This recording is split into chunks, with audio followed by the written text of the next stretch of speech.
Hey, this is Jimmy, and I was thinking about where Jesus said to love the Lord your God with all your heart, all your soul, and all your mind. And I believe as Christians that we're really good with loving God with all of our heart and all of our soul part of the Bible. But when it comes to loving God with all of our mind, that's not something that we tend to major in, and sometimes we come across as anti-intellectual and naive and stupid and, not very bright, when that's the exact opposite mindset that we should have and the exact opposite appearance that as Christians we should have. We should love God with all of our mind, and it's not something that we should take lightly. So in this video, I wanted to talk about 4 different ways that I believe you can love God with all your mind. First, keep Him first and foremost in your thoughts throughout the day. Dwell on His goodness. Meditate on His law. Think about God and how He's being involved in your daily life. See His hand at work. Observe Him. Watch Him. See what He's up to.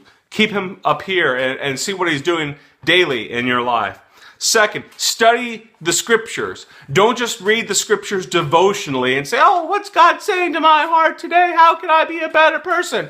That's cute and all, and there's an element of that when we study the Scriptures. But, studying the Scriptures to show yourself approved, as Paul exhorted Timothy, is not just, reading the Bible on a regular basis, but it's having an inside and out knowledge of what the Scriptures say, how they say it. We need to study the Scriptures. We need to study them systematically, book by book, chapter by chapter, verse by verse, testament by testament, section by section, gospel, minor prophets, major prophets, psalms, wisdom literature, the law, all those sections. We need to take a systematic, mental, studious approach to studying the Scriptures. Not only studying them for what they say and what God's Word says in them and what they said historically, grammatically, and all that sort of fun exegetical Bible college sort of stuff, but we also need to understand what they're saying to us today. So in order to do that, I believe we also need to, 3, understand the world around us. If we're going to love God with all of our mind,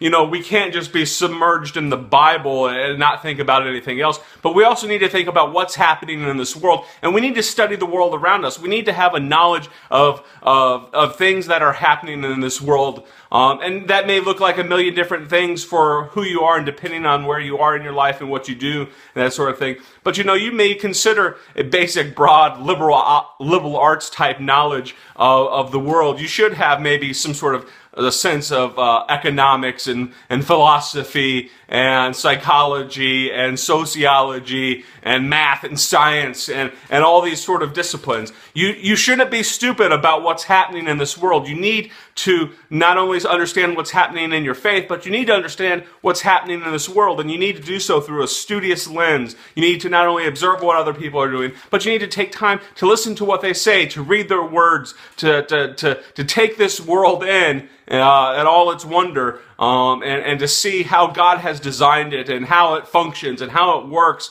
and how people fit into that dynamic. So yes, you should be studious about this world. That's not saying you need to run off and get a PhD in everything, but even if you're not having a PhD's worth of knowledge, you should still be pretty smart. When Jesus and Paul and others in the Bible debated the leaders and philosophers of their day, the people never said, hey, look, this is an ignoramus. No, they looked at these individuals like Jesus and Paul and said, hey, look, they may not be formally trained and they may have not gone to our schools, but they know a thing or two. You need to be one of those people. And fourth and finally, I want to say, you need to be the go-to person at your job.